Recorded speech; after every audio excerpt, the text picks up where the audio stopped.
પર સહયોગી તૃપ્તિ કપૂરિયા પાસેથી. તૃપ્તિ, ગુડ મોર્નિંગ. અને શું અપડેટ્સ અને સ્ટોક્સ કે સેક્ટર્સ ફોકસમાં બ્રોકરેજ હાઉસીસ તરફથી?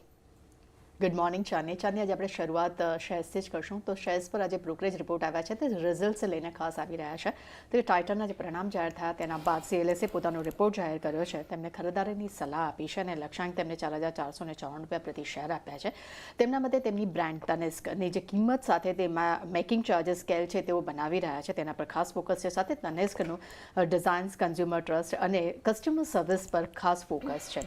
ત્યારબાદ ટાટાકોમ પર CLSનો મત જાણીશું. તેમને અહીંયા આઉટ પરફોર્મ રેટિંગ આપ્યું છે અને લક્ષ્યાંક તેમને ₹2,045 પ્રતિ શેર આપ્યા છે. તેમના મતે ડેટા રેવન્યુમાં લગભગ 29% ગ્રોથ જોવા મળ્યો છે, પરંતુ સામે તેમની બ્રાન્ડ કાલેરામાં પહેલા જ ક્વાર્ટરમાં એબિટા જે છે તે પોઝિટિવ જોવા મળ્યા છે. સાથે જ કંપનીની આવક ઇનલાઇન જોવા મળી છે. એબિટા અનુમાનથી સારા જોવા મળ્યા છે.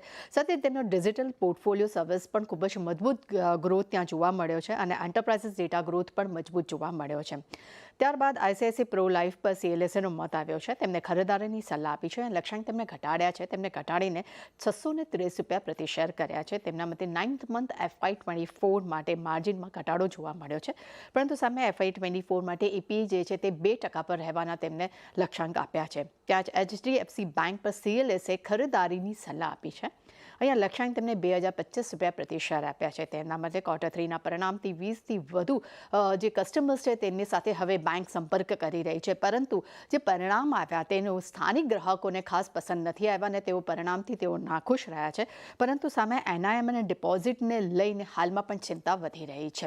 ઓવરઓલ જેટલા પણ બ્રોકરેજ રિપોર્ટ આવ્યા છે, જેમાં ખાસ કરીને HDFC બેંક માટે જે પોઝિટિવ રિપોર્ટ CLSએ તરફથી આવ્યો છે તેના પર ખાસ નજર રહેશે. તૃપ્તિ, આભાર.